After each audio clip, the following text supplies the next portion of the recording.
Bismillahirrahmanirrahim. Assalamualaikum warahmatullahi wabarakatuh.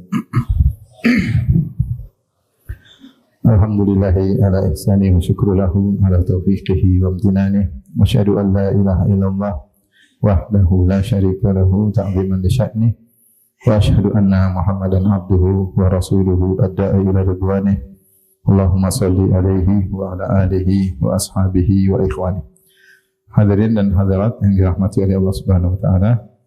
Pada kesempatan yang bahagia ini kita akan bahas suatu hadis yang diriwayatkan oleh Al-Imam Al-Bukhari dan Al-Imam Muslim dari sahabat Abdullah bin Umar radhiyallahu anhuma.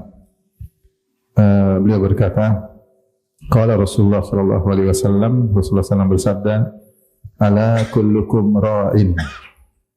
Ala maksudnya adalah litanbih, ketahuilah ya. Ketahuilah, yaitu ingatlah, semakna dengan itu. Ini untuk memberi peringatan. Ala, ketahuilah atau ingatlah atau perhatikanlah. Kullukum ra'in. Sungguhnya seluruh kalian adalah ra'in. Ra'in itu pemimpin atau pengatur atau penanggung jawab. Wa kullukum mas'ulun an ra'iyatihi. Dan setiap kalian akan ditanya atas bawahannya. Ra'iyah dari wazan fa'il, maknanya adalah maf'ul, yaitu ra'i maksudnya mar'ui, maksudnya adalah yang diperhatikan atau bawahan. Maka setiap kalian akan ditanyakan tentang bawahannya yang dia kuasai, yang di bawah kekuasaannya.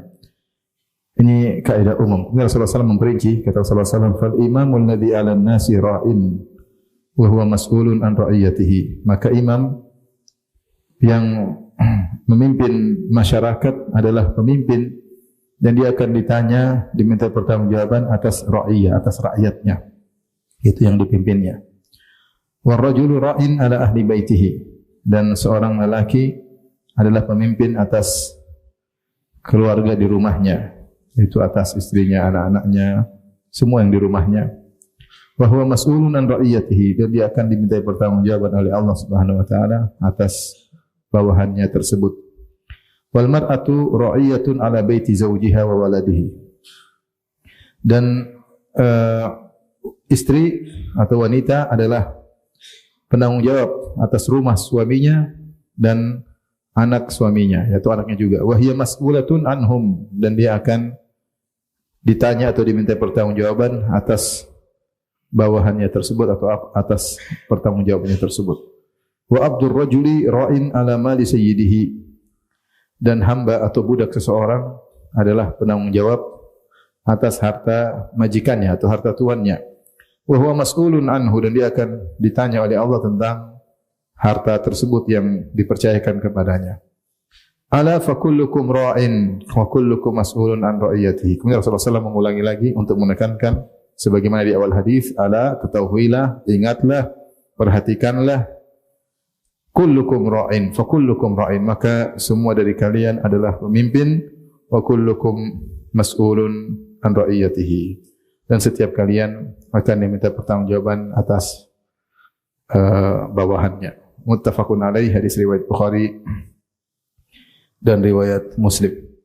Hadis ini adalah hadis yang agung yang menjelaskan tentang besarnya tanggung jawab dan bahwasanya setiap kita dibebani amanah oleh Allah Subhanahu wa taala. Dan bahwasanya amanah tersebut tidak akan bisa dikerjakan dengan baik kecuali seorang menghadirkan dalam dirinya bahwasanya dia akan ditanya oleh Allah Subhanahu wa taala. Semua perkara kalau kita kerjakan dan ada bawahan kita, kemudian kita tidak menghadirkan dalam diri kita bahwasanya kita akan diminta pertanggungjawaban oleh Allah Subhanahu wa taala, maka betapa sering kita lalai, tidak peduli, kurang perhatian. Dan akhirnya timbullah kesalahan-kesalahan, penyimpangan-penyimpangan, kemudian kezaliman-kezaliman, apakah penguasa terhadap rakyatnya, ataukah suami terhadap anak istrinya, ataukah seorang ibu terhadap anaknya, ataukah seorang majikan terhadap anak buahnya, atau bahkan sebaliknya, ya, budak terhadap tuannya yang tidak bertanggung jawab atas harta yang diamanahkan kepadanya. Makanya kalau ingin semua berjalan dengan baik, bisa menunaikan amanah yang dibebani oleh Allah Subhanahu wa taala, maka seorang harus menghadirkan dalam dirinya bahwasanya dia akan ditanya oleh Allah Subhanahu wa taala. Dan Allah mengkaitkan masalah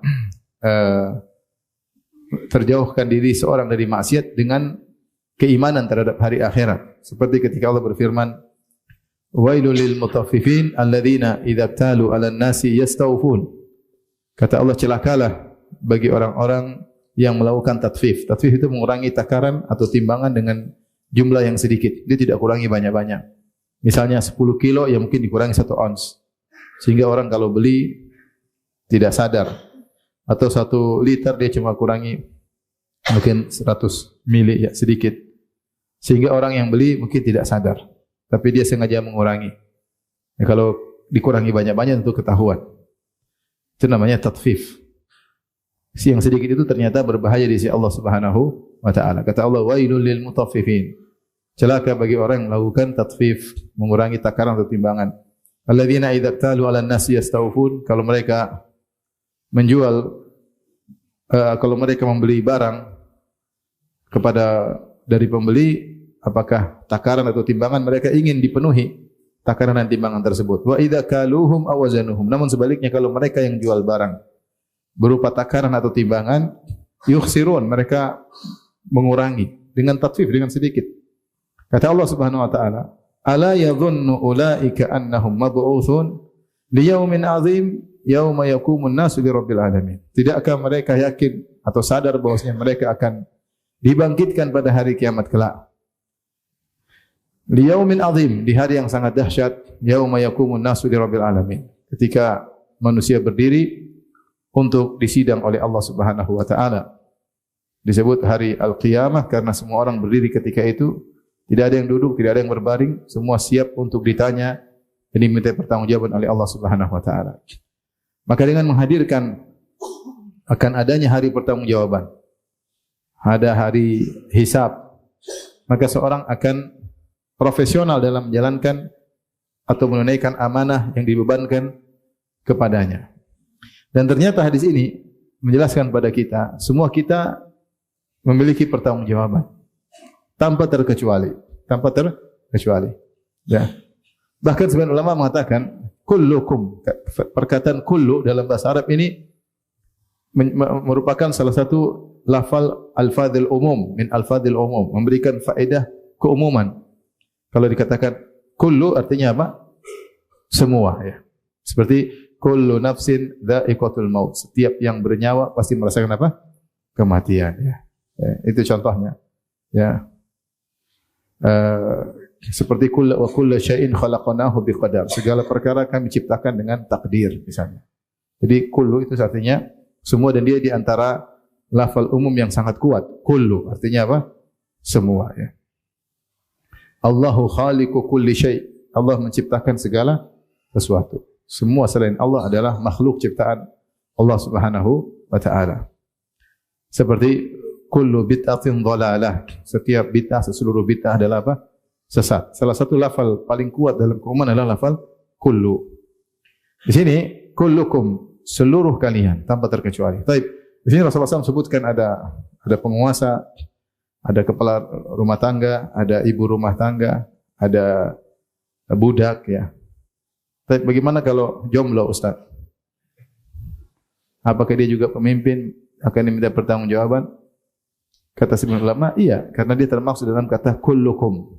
Setiap kalian akan ditanya. Terus apa yang dia kuasai? Banyak yang dia kuasai. Mungkin minimal yang dia kuasai adalah anggota tubuh dia. Bahwasanya penglihatan pertanggungjawaban, penglihatan amanah, nikmat yang akan dimintai pertanggungjawaban oleh Allah Subhanahu wa taala. Dan Allah telah berfirman dengan ayat yang umum, ya, "Tsumma latus'alunna yauma idzin 'anin na'im." Dan sungguh kalian semua akan dimintai pertanggungjawaban oleh Allah atas segala nikmat yang kalian rasakan. Dan di antara nikmat yang besar adalah penglihatan, pendengaran, hati.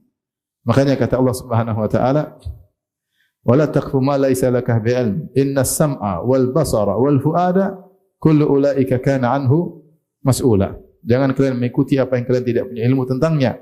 Sungguhnya pendengaran, penglihatan, hati akan ditanya tentangnya. Kalian akan diminta pertanggungjawaban oleh Allah Subhanahu wa taala. Alam naj'al lahu ainain wa lisana wa syafatain. Tidakkah kami telah menjadikan bagi dia dua mata untuk melihat, wa lisanan wa syafatain, lisan dan dua bibir untuk bisa berbicara. Nikmat melihat, nikmat berbicara. Ini jomblo pun akan ditanya. Jadi semua kita adalah akan dimintai pertanggungjawaban tanpa terkecuali. Makanya seorang tidak boleh seenaknya melihat, seorang tidak boleh seenaknya mendengar, seorang tidak boleh lihat dalam berfantasi dalam pikirannya, enggak boleh. Semuanya ada, karena pikiran kalau sudah sampai pada dari pertama dari iradat, khawatir, kemudian taraddud, kemudian nanti kemudian azam. Kalau sudah jadi azam maka terkena hukuman apakah dia berazam kebaikan atau berazam kemaksiatan. Oleh karenanya setiap kita akan diminta pertanggungjawaban oleh Allah Subhanahu wa taala. Ya. Dan di sini Rasulullah SAW bersabda, "Ala ketahuilah, ingatlah, kullukum ra'in, semua kalian adalah ra'in." Ra'in adalah yang mengatur. Ya. Saya bacakan di sini.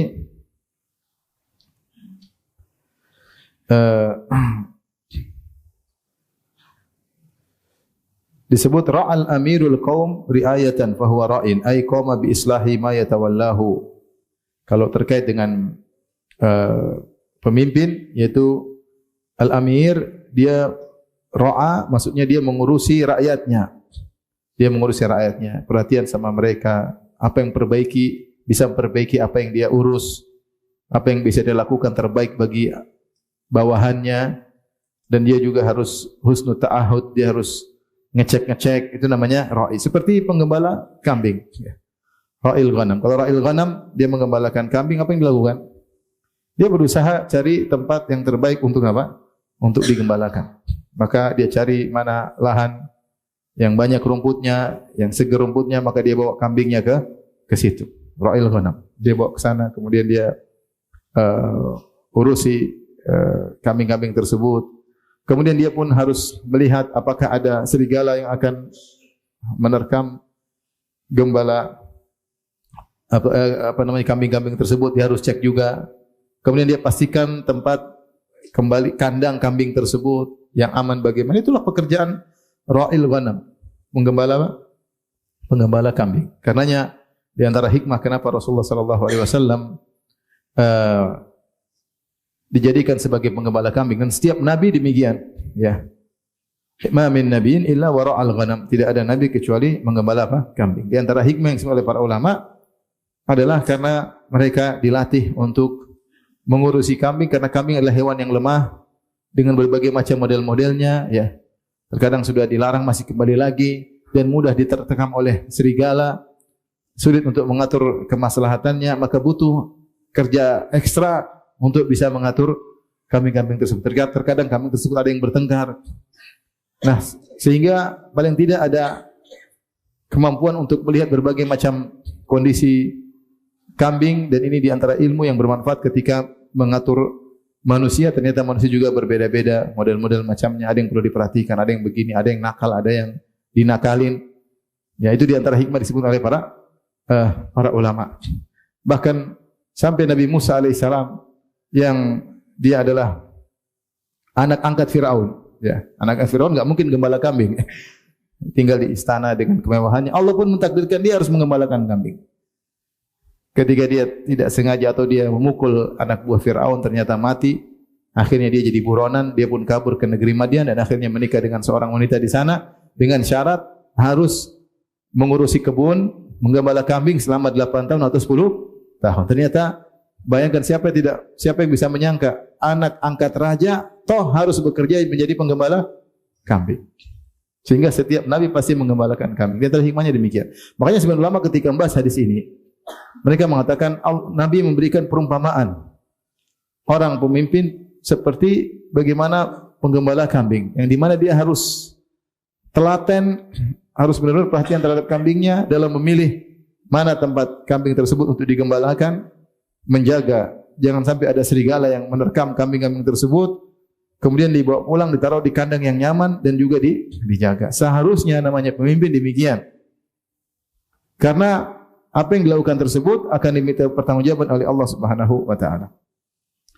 Jadi ini sisi pertama, kalau kita ingin atau setiap pemimpin bisa menjadi baik, dia harus menghadirkan dalam dirinya bahwasanya dia akan ditanya oleh Allah Subhanahu wa taala.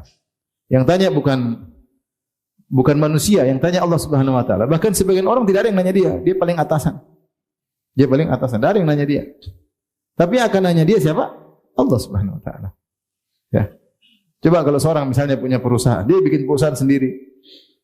Dia yang punya modal sendiri, dia jadi bos, ownernya. Dia mungkin melakukan apa saja yang dia kehendaki terhadap pegawainya. Tidak ada yang tanya dia karena dia adalah owner perusahaan tersebut. Tapi dia lupa, jangan sampai lupa bahwasanya Allah akan tanya dia bagaimana dia mengurusi pegawai-pegawainya. Ya. Yang kedua, selain menghadirkan dalam hati bahwasanya setiap kita akan ditanya oleh Allah Subhanahu. Yang kedua, di antara hal yang membantu kita untuk bisa menjalankan amanah dengan baik, kita harus sadar bahwasanya kita sedang beribadah kepada Allah Subhanahu wa taala. Ngurusi rakyat adalah ibadah, ngurusi anak istri adalah apa? Ibadah. Menjalankan amanah, menunaikan amanah, ibadah atau bukan? Ibadah. Orang budak yang sedang mengurusi harta majikannya juga ibadah. Dengan menghadirkan dalam diri kita bahwasanya kita akan ditanya oleh Allah dan inilah ibadah, maka kita akan sabar menjalankan amanah tersebut dan bisa menjalankan dengan sebaik-baiknya. Sampai begitu sulitnya didik tarbiyah, mentarbiyah anak-anak di zaman sekarang. Sampai sebagian ulama mengatakan mentarbiyah anak-anak zaman sekarang adalah jihad fisabilillah. Sampai demikian. Saking sulitnya ngurus mendidik anak-anak dengan medsos yang luar biasa, dengan HP, dengan tontonan TikTok lah, Instagram lah, apalagi dan macam-macamnya. Twitter, Facebook yang mudah merusak anak-anak, belum pergaulan di luar. Maka mendidik anak-anak sampai ada yang mengatakan inilah jihad fisabilillah. Kenapa? Karena berat. Makanya kita harus menghadirkan dalam diri kita bahwasanya menunaikan amanah adalah ibadah kepada Allah Subhanahu wa taala. Rasulullah SAW begitu perhatian sampai Rasulullah SAW buka hadisnya dengan ala kullukum ra'in wa kullukum mas'ulun an ra'iyatihi. Ketahuilah seluruh kalian adalah pemimpin atau orang yang memiliki tanggung jawab dan setiap kalian akan dimintai pertanggungjawaban. Kemudian Rasulullah SAW perinci raja atau presiden misalnya, kemudian kepala rumah tangga, kemudian istri, kemudian budak dari. Kemudian Rasulullah SAW tutup lagi dengan perkataan yang sama. Ala fa kullukum ra'in. Kalau begitu ketahuilah seluruh kalian adalah apa? Penguasa atau pemimpin. Setiap kalian akan dimintai pertanggungjawaban oleh Allah Subhanahu wa taala. Rasulullah SAW buka dengan ala peringatan dan Rasulullah SAW tutup juga dengan ala peringatan. Hadis ini juga memberikan faedah kepada kita bahwasanya namanya pemimpin skalanya berbeda-beda. Ada skala yang besar dan ada yang skala kecil. Dengan bukan berarti yang besar saja yang akan dimintai pertanggungjawaban. Yang kecil juga akan dimintai pertanggungjawaban oleh Allah Subhanahu wa taala. Ya, kepala rumah tangga pemimpin. Ya, ternyata kepala rumah tangga juga pemimpin. Bahkan istri juga pemimpin. Ya, bahkan pembantu budak juga pemimpin. Baik, di sini Nabi SAW mulai dengan al-imam, yaitu penguasa besar ya. Ini AC-nya Masya Allah dingin ya. Bisa dimatikan maksudnya. Ya. Di sini. Kalau enggak di swing ya. Di swing. Pemilik AC akan diminta pertanggungjawaban. Baik. Yang pertama, jazakallah khair. Kata Nabi SAW, mulai Rasulullah SAW memperinci. Fal imamul ladzi 'alan nasi ra'in wa huwa mas'ulun an ra'iyatihi. Penguasa yang menguasai masyarakat dia adalah pemimpin dan dia akan dimintai pertanggungjawaban. Dia mas'ulun, akan ditanya. Siapa yang menanya? Siapa? Allah. Berarti amal ini adalah suatu yang akan dihisab oleh Allah Subhanahu wa taala. Dan dia akan ditanya tentang rakyat yang dia pimpin. Saya katakan tadi bahwasanya seorang yang Yastash'ar bil mas'uliyah, dia menghadirkan dalam dirinya bahwa ini adalah tanggung jawab. Ketika dia merasa ini tanggung jawab amanah dari Allah, kemudian dia beribadah kepada Allah, maka dia bisa meraih pahala yang sangat besar. Makanya Nabi SAW ketika menyebutkan 7 golongan yang Allah naungi pada hari kiamat kelak, dan itu semua orang-orang hebat, maka golongan yang pertama Nabi sebutkan adalah imam yang adil. Kata Nabi SAW, sab'atun yudhilluhumullah fi yaumin la dhilla illa dhilluh. 7 golongan yang Allah naungi pada hari kiamat kelak, yang tidak ada naungan kecuali naungan Allah Subhanahu wa taala. Rasulullah SAW sebutkan 7 orang, semua orang hebat. Yang pertama imam yang adil, imamun adil. Yang kedua syabun nasya'a fi ibadatillah, anak muda yang tumbuh dalam ketaatan kepada Allah. Yang ketiga rajulani tahabba fillah ijtama'a alaihi wa tafarraqa alaihi. 2 orang saling mencintai karena Allah, berkumpul karena Allah, berpisah karena Allah. Yang keempat rajulun qalbuhu mu'allaqun bil masajid. Orang yang hatinya tergantung di masjid. Maksudnya dia selalu rindu ke masjid.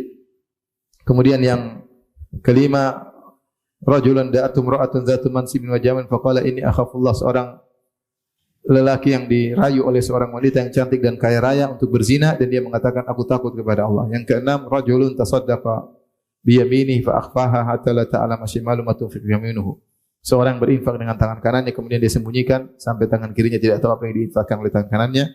Dan yang ketujuh rajulun dzakarallaha khalian fadat ainah. Seorang yang bersendirian kemudian ingat Allah, kemudian dia menangis. Ini 7 orang hebat semua. Ternyata yang paling hebat di antara 7 orang tersebut yang pertama, imamun adil. Imam yang adil. Kenapa dia yang paling hebat? Karena untuk menjadi imam yang adil tidak mudah.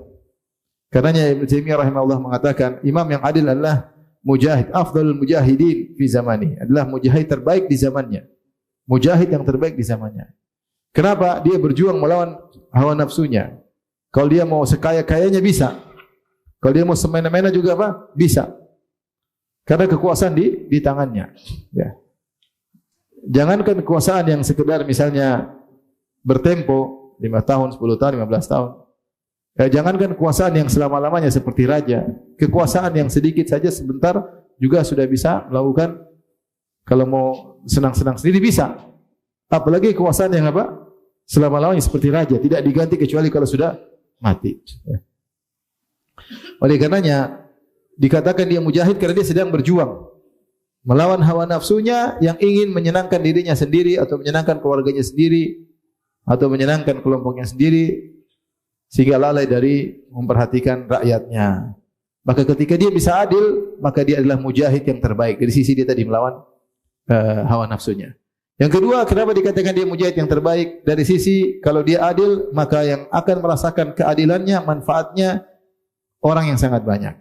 Rasulullah SAW bersabda, khairukum anfa'ukum linnas. Sebaik-baik kalian yang paling bermanfaat bagi orang lain. Dan ibadah ada 2, ada ibadah muta'addiyah, ada ibadah qasirah. Ibadah muta'addiyah itu ibadah yang kaitannya bermanfaat bagi orang lain, dan ibadah qasirah terbatas untuk dirinya sendiri. Yang lebih afdal adalah ibadah yang lebih bermanfaat bagi orang lain. Makanya Nabi SAW bersabda, la an amshiya ma'a akhin li fi hajatihi ahabbu ilayya min an a'takifa fi hadzal masjid syahran. Saya berjalan menemani saudaraku untuk memenuhi kebutuhannya lebih saya sukai daripada iktikaf di masjid ini selama sebulan. Kenapa? Karena iktikaf terkait untuk diri sendiri. Adapun menemani saudara untuk memenuhi kebutuhannya terkait dengan kemaslahatan orang lain. Jadi ibadahnya muta'addiyah, bukan cuma untuk diri tapi bermanfaat bagi orang lain. Dan itu benar-benar didapati oleh seorang penguasa. Bayangkan seorang penguasa misalnya dia adil, kemudian mengeluarkan hukum yang adil sehingga membahagiakan ribuan rakyatnya atau jutaan rakyatnya atau ratusan juta rakyatnya. Betapa banyak pahala yang akan dia dapatkan. Jika dia buat suatu keputusan yang beri maslahat kepada rakyatnya, betapa banyak pahala yang akan dia raih. Setiap orang merasakan kebahagiaan, dia juga dapat pahalanya. Maka ketika seorang menjadi penguasa, kesempatan baginya untuk beribadah kepada Allah dengan sebesar-besarnya, untuk meraih pahala sebanyak-banyaknya. Ya. Karena ketika Rasulullah SAW menyebutkan tentang 6 orang atau 7 orang yang dinaungi oleh Allah, yang pertama Rasulullah SAW sebutkan adalah imam yang adil. Dia lebih afdal dari lelaki yang dirayu oleh wanita yang cantik jelita dan kaya raya. Padahal itu sangat susah. Nomor 5 yang Rasulullah sebutkan, rajulun da'atu imra'atun zatu mansibin wa jamalin. Seorang laki-laki dirayu oleh seorang wanita yang cantik jelita dan kaya raya. Kalau ini berkata, ini akhafullah, saya takut kepada Allah. Kira-kira itu ujian berat atau ringan? Ya akhi, berat. Yang rayu saja, jelek saja tertarik. Apalagi kalau cantik. Apalagi kalau kaya raya. Meskipun menurut saya seperti wajah-wajah antum ini enggak ada akan mengalami demikian ya. Karena yang biasa mengalami seperti ini mungkin orang tampan baru dirayu oleh wanita cantik dan kaya raya. Tapi kalau wajah-wajah seperti kita yang biasa-biasa begini, mungkin yang rayu tidak cantik-cantik banget ya. Sebagian lelaki terkadang yang merayu dia, wanita, lebih cantik istrinya daripada wanita tersebut. Itu pun dia tergoda. Istrinya lebih cantik, dia masih tergoda. Apalagi kalau lebih cantik daripada istrinya. Itu pun yang cantik, kalau miskin pun dia tergoda. Apalagi kalau cantik dan kaya raya. Dia bilang, akhi, aku cinta padamu. Enggak lah. Kirim mobil, gimana? Kalau kamu mau sama saya, ini siapin rumah, siapin mobil, siapa enggak tergoda? Ya, siapa yang tidak tergoda? Ini laki-laki sangat berat. Saking beratnya ibadah ini menolak rayuan wanita yang cantik dan kaya raya sampai Allah abadikan tentang manqabah atau kemudian Nabi Yusuf alaihissalam ketika dirayu oleh Zulaikha. Sampai Nabi SAW sebutkan tentang kisah ini. 7 golongan. Nomor 5. Sampai Nabi SAW sebutkan tentang 3 kisah Bani Israel yang terjebak dalam goa. Kemudian semuanya berdoa kepada Allah agar batu yang menutup mulut goa terbuka. Di antara 3 orang tersebut adalah seorang yang berkata, ya Allah, sungguhnya dulu aku mencintai seorang wanita sepupuku. Kalau ada lelaki sangat cinta kepada seorang wanita, itulah aku. Aku mencintai dia sangat-sangat cinta. Dan aku mengejar-ngejarnya, namun dia tidak pernah mau sama saya. Ya, ini laki-laki, bayangkan, dia sangat cinta pada seorang wanita. Dikejar-kejar, dirayu-rayu, tidak mau. Sampai suatu hari dia terjebak dengan kesusahan dan dia butuh uang. Maka dia datang kepada aku dan dia minta pinjaman. Aku bilang, saya kasih kau harta dengan syarat kau menyerahkan kehormatanmu. Karena dia butuh, dia serahkan. Silakan.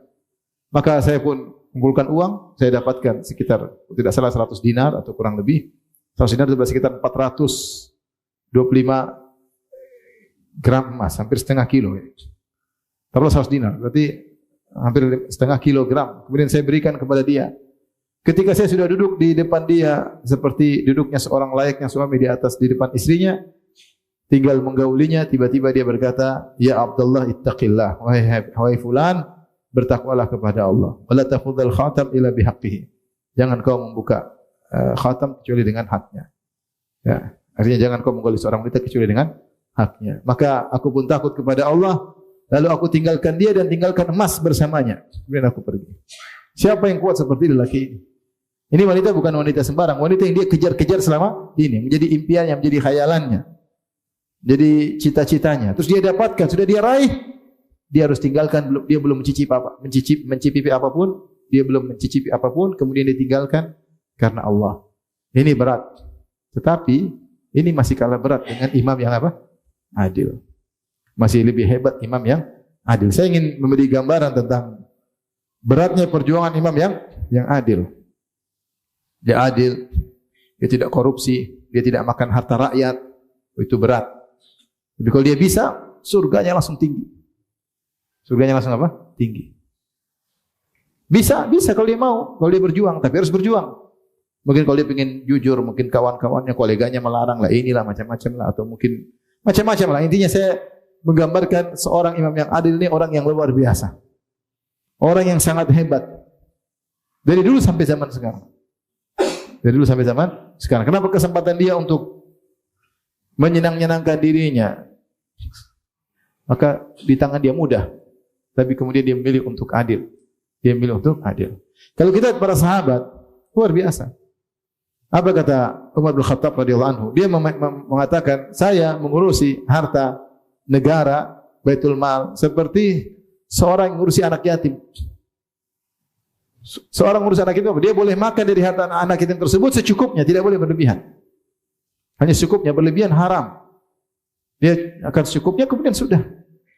Saya hanya makan ketika perlu. Abu Bakar radhiyallahu anhu tadinya ingin bekerja, tidak ingin makan dari harta negara, tapi dia tidak mampu. Dia kerja-kerja terus, siapa yang ngurus siapa? Rakyat. Akhirnya dia pun makan dari harta Baitul Mal tapi secukupnya. Makanya ketika akan meninggal dunia, dia suruh kembali sisa hartanya, berikan kepada khalifah berikutnya. harta dia sebelum jadi seorang khalifah, dilihat dengan setelah jadi khalifah, selebihnya dikembalikan. Ketika diberikan kepada Umar, Umar mengatakan dia telah meninggalkan tradisi yang berat. Tradisi yang berat. Sehingga bukan namanya pemimpin yang adil, kemudian dia makan harta seenaknya. Enggak, ini harta rakyat. Dia tugasnya sebagai pelayan rakyat. Karena yang dia makan harta apa? Rakyat. Rakyat ini harta milik negara, milik rakyat, maka dia tidak boleh mengelola seenaknya dia, dan dia makan secukupnya. Harusnya seperti itu.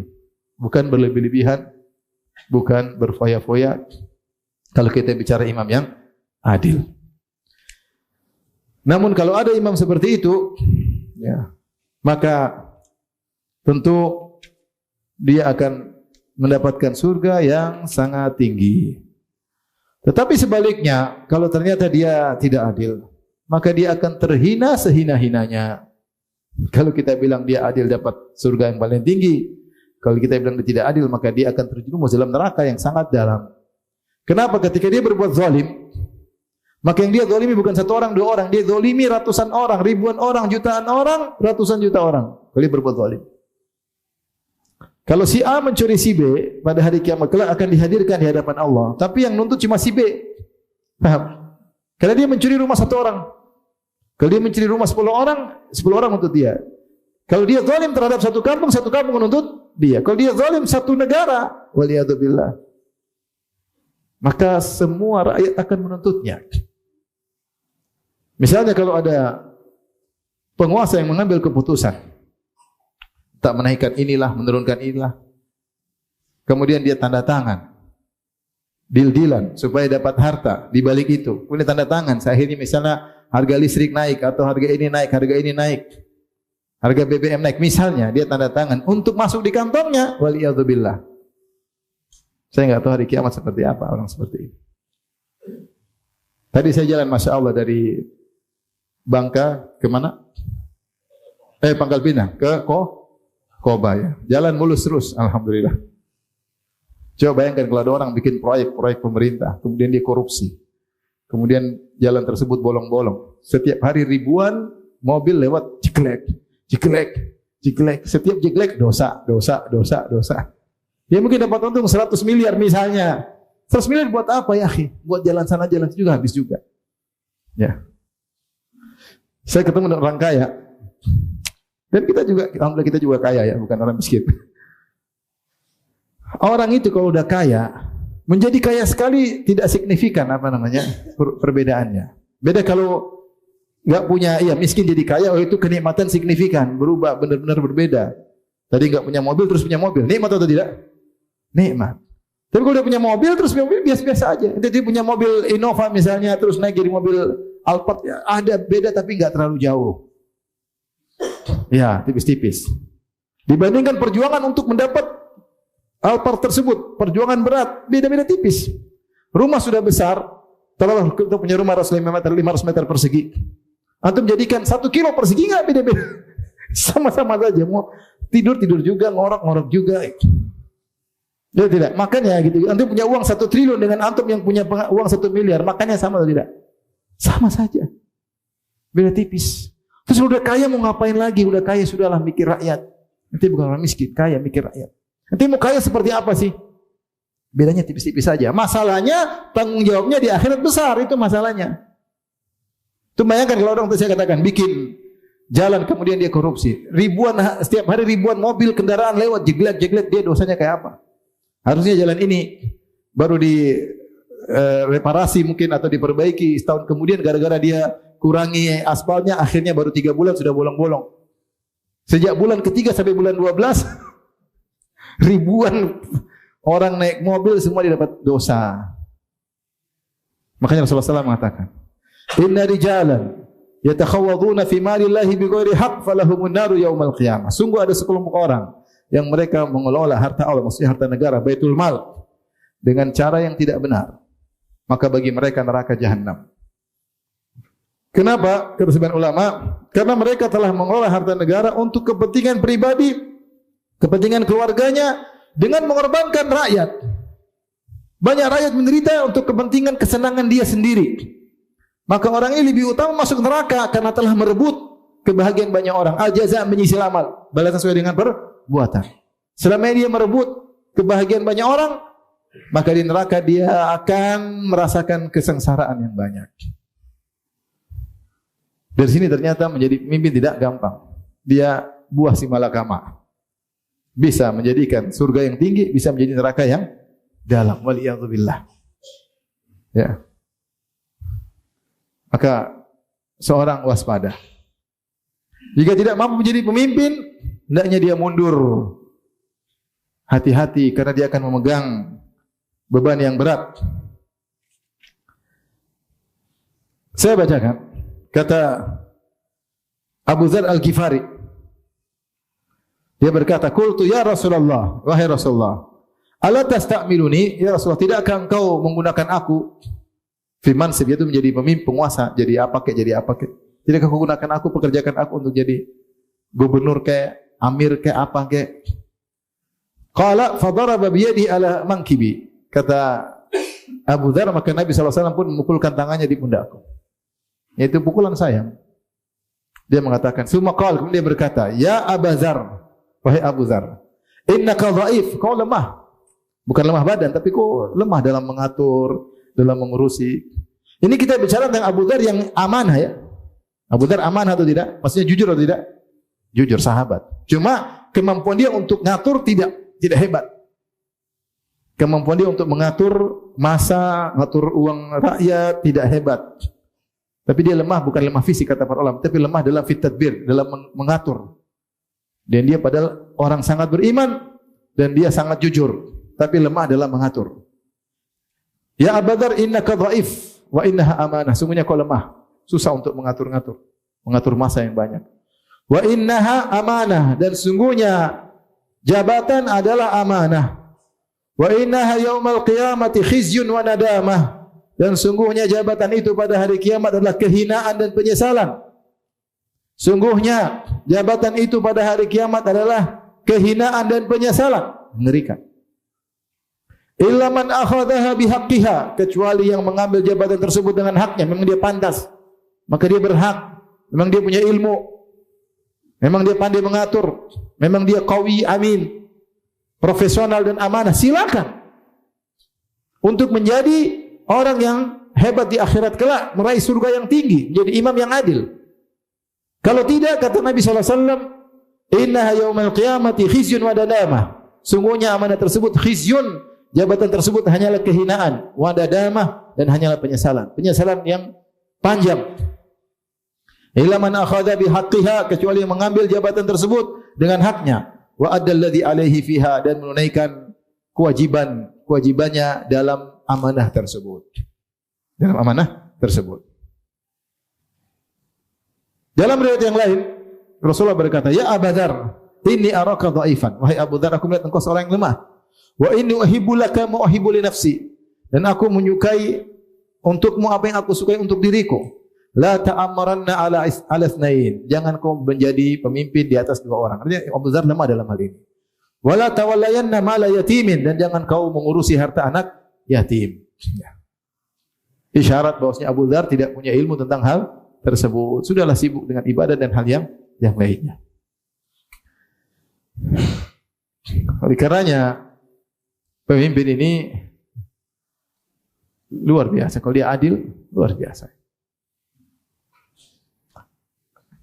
Ada seorang penguasa telepon saya, dia tanya, "Ustaz, kakak saya orang kaya. Terus dia sering kasih hadiah kepada saya sebelum saya jadi penguasa. Baik, sering kasih banyak, dia orang kaya, punya usaha ini, punya usaha. Terus sekarang setelah saya jadi penguasa, dia kasih saya 500 juta. Boleh saya ambil atau tidak?" Ngerti pertanyaannya? Dia bilang, kakak saya orang kaya, dan sebelum saya jadi penguasa, saya adiknya, saya sering dikasih uang sama dia. Biasa, kakak sayang sama apa? Adik. Sekarang kodarullah saya jadi penguasa. Dia kasih uang sama saya 500 juta. Saya boleh ambil atau tidak? Maka saya jawab sama dia, saya bilang, ya akhi, kita tahu mengambil hadiah, hadiatul ummal gulul. Seorang pejabat yang mengambil harta pemberian dari masyarakat itu adalah gulul, yaitu harta yang mengantarkan kepada neraka jahanam. Saya bilang, kakakmu mengasihi engkau itu sebagai adik atau sebagai penguasa? Dia bilang, wallahu alam Ustaz. Kalau dia kasih kamu sebagai adik, ambil karena kebiasaannya. Kalau dia kasih kamu karena kamu sebagai penguasa, haram. Terus gimana Ustaz? Pikirlah kau sendiri, saya bilang.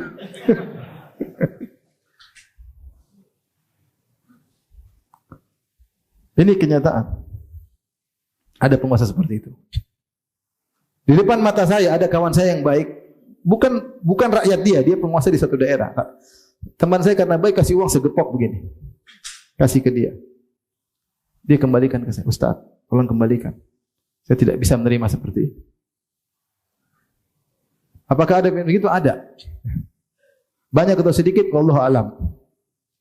Oleh karenanya saya bilang, ya, siapa yang bisa memimpin, yang dia berusaha mikirin rakyat, berusaha mengambil keputusan terbaik, meskipun tidak ada semua yang ridho, pasti ada yang suka, ada yang enggak suka, tapi dia berusaha, dia berjuang, istikharah, mengambil keputusan terbaik, dia musyawarah, tanya orang berilmu, kemudian yang berkeputusan, insyaallah dia mendapat surga yang sangat apa? Tinggi.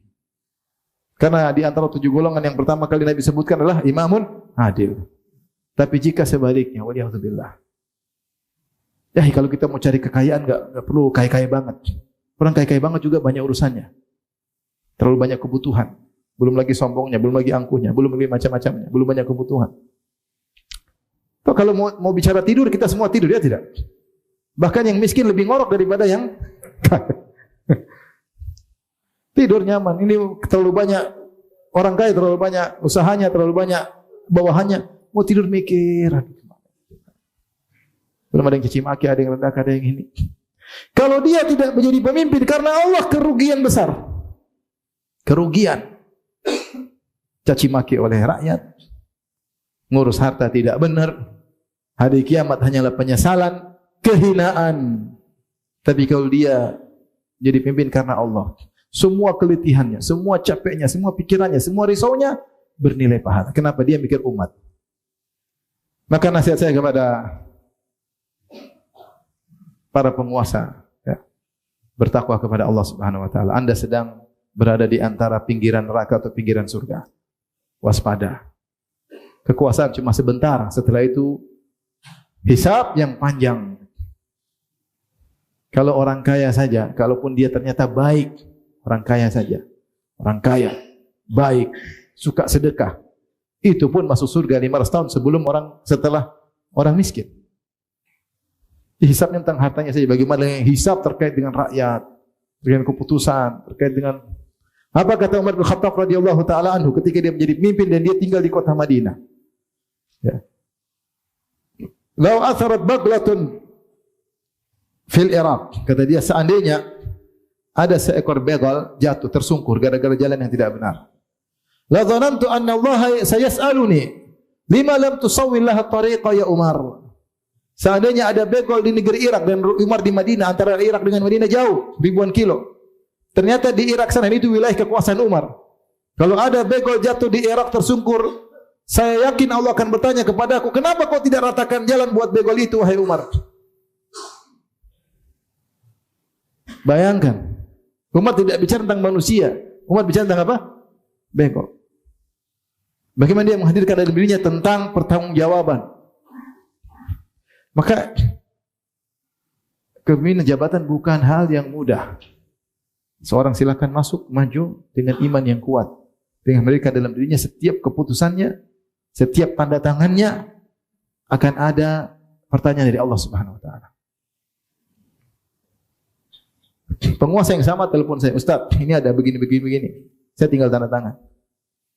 Ya tanda tangan aja. Mending tanda tangan, hisapnya kau sudah siap. Enggak jadi Ustaz. Kalau siap tanda tangan. Kalau enggak siap jangan. Tanda tangan sedikit, tanda tangan. Kalaupun dapat duit seberapa sih? Kita sudah nyaman, sudah kaya, sudah ini. Kalau nambah-nambah kekayaan saja, nambah-nambah kekuasaan, belum tentu jabatan mendatangkan kebahagiaan. Kadang orang bahagia sederhana. Dia usah jadi pejabat. Dia biasa aja, bahagia. Bangun malam, berdoa, sholat, baca Quran, bahagia. Ikut pengajian apa? Bahagia. Karenanya inilah jabatan Kalau bisa ditunaikan, Masya Allah, pahalanya luar biasa. Jika tidak bisa ditunaikan, maka akan menjadi penyesalan dan kehinaan yang berkepanjangan pada hari kiamat kelak. Dia akan disidang dan musuh sidangnya tersebut masyarakat rakyatnya. Waliyadzubillah. Maka setiap penguasanya bertakwa kepada Allah Subhanahu wa taala. Baik. Setelah itu Nabi sallallahu alaihi wasallam langsung berbicara tentang kepala rumah tangga. Ternyata bukan cuma penguasa saja yang akan ditanya pertanggungjawaban. Ternyata juga kepala rumah tangga. Artinya antara penguasa, presiden atau raja dengan kepala rumah tangga jomplang. Artinya di antara ini dan ini banyak penguasa-penguasa yang lain, ya enggak? Ada gubernur, ada bupati, ada apa lagi? Pak camat, ada Pak lurah, ada Pak RT. Dan banyak. Mungkin ada kepala ini, kepala instansi ini, kepala BUMN ini, kepala komisaris ini, banyak. Pemimpin itu banyak. Meskipun wilayahnya bervariasi. Ada yang besar, ada yang kecil, ada yang besar, ada yang kecil. Sampai pemimpin terkecil adalah suami, ya enggak? Kalau suami saja akan ditanya, bagaimana lagi yang di atasnya?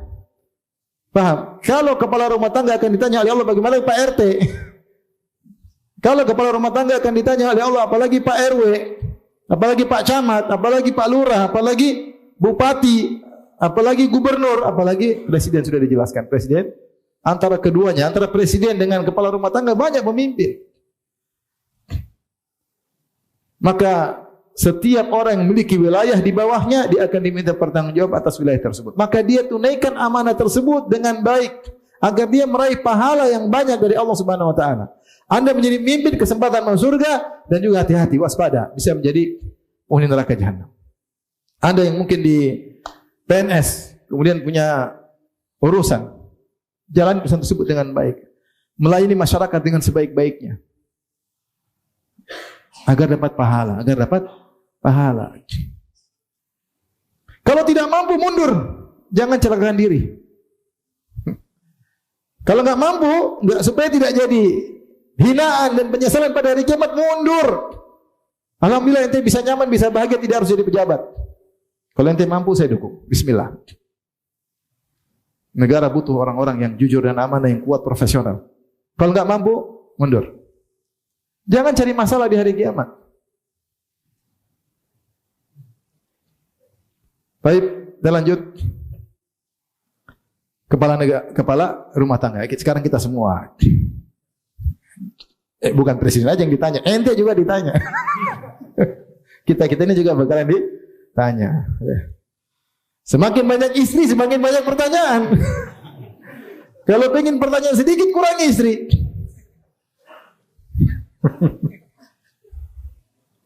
Semakin banyak anak, semakin banyak pertanyaan. Allah musta'an. Tanggung jawab semakin apa? Berat. Antum yang istrinya lebih dari satu, angkat tangan coba. Coba angkat tangan. Coba angkat tangan.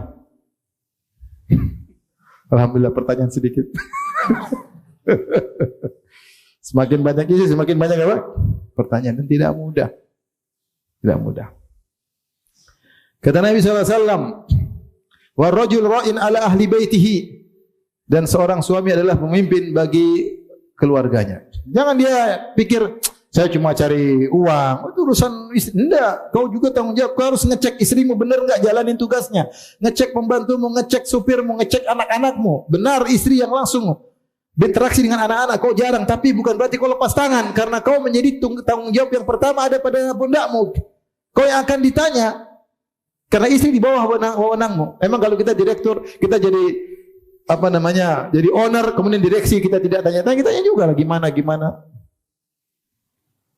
Jadi jangan sampai seorang suami salah paham, dia yang tugasnya cari duit saja. Ustaz, itu urusan istri. Enggak, ente benar, ente cari duit. Tapi ente harus ngecek istri ente gimana, ngecek anak-anak benar enggak sudah berjalan dengan yang seharusnya. Karena itu semua amanah yang akan engkau diminta pertanggungjawaban oleh Allah Subhanahu wa taala. Qu anfusakum wa ahlikum nar. Jagalah dirimu dan keluargamu, anak istrimu dari api neraka jahanam. Wa'mur ahlaka bis salati was-sabir 'alaiha. Perintahlah keluargamu untuk salat dan sabarlah dalam salat tersebut. Sabar dalam menjalankan salat, sabar dalam menyuruh mereka untuk salat. Ini perintah Allah Subhanahu wa taala. Seorang tidak boleh egois hanya mikir dirinya sendiri. Dia tahu bahwasanya dia akan ditanya oleh Allah Subhanahu wa taala. Maka ingat Bapak-bapak sekalian, Bapak punya tanggung jawab ngecek istri bagaimana, kegiatannya apa yang dibuka dari internet, hati-hati, semua tanggung jawab. Anak-anak ditanya, harus dicek. Ini semua adalah tanggung jawab. Bukan nanti cuma ke masjid, kantor, enggak. Rumah juga harus diurusin.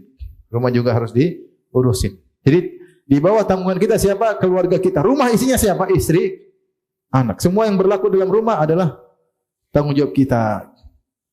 Tapi setelah itu yang di bawah suami adalah istri. Nah, istri yang kenapa disebutkan secara khusus? Karena dia berinteraksi secara khusus langsung di rumah. Yang mungkin suami jarang pulang ke rumah karena kerja di luar, dia yang mengelola keuangan dapur. Dia mengelola kerapian rumah misalnya.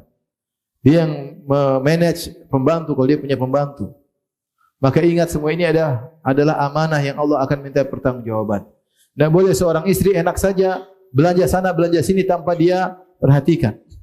Tidak boleh dia royal. Ini uang suaminya.